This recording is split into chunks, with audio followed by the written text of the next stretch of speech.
Polisi itu sekarang jadi kontroversi karena perspektif yang salah. Polisi dianggap bagian dari kekuatan bersenjata, padahal bukan. Polisi itu bagian dari instrumen demokrasi karena polisi di seluruh dunia itu tidak menjalankan fungsi-fungsi untuk kombatan pertempuran. Nah, karena itu status Polri sekarang itu adalah institusi sipil.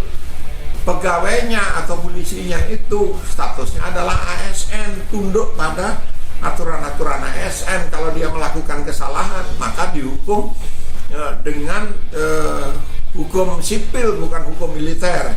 Yang kedua, sebagai instrumen demokrasi, polisi melakukan penegakan hukum sebagai instrumen hukum yang tunduk pada kekuasaan yudikatif.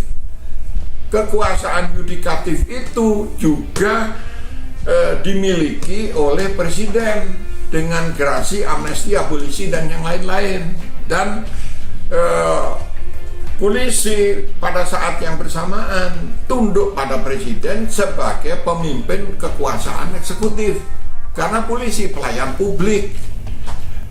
Lalu dengan kerangka dua kaki sebagai penegakan hukum dan pelayan publik, maka tidak bisa dicatat sebagai rentang kendali manajemen, bahwa rentangnya lebar.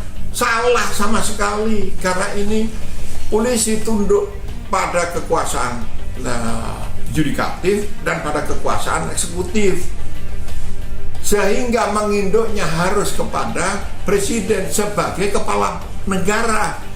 Kalau dia hanya di eksekutif, itu kepala pemerintahan. Kalau dia yudikatif saja, tidak ada presiden yang hanya fungsinya yudikatif. Nah, oleh karena itu, salah pikiran tentang Polri di bawah kementerian, di bawah itu tidak bisa disejajarkan dengan manajemen pemerintahan yang berkaitan dengan pertahanan, fungsi pertahanan, dengan militer. Di seluruh dunia norma militer itu harus tunduk pada kekuasaan sipil. Oleh karena itu, menhannya itu dalam status sipil, bisa saja dia mantan jenderal tetapi statusnya sipil.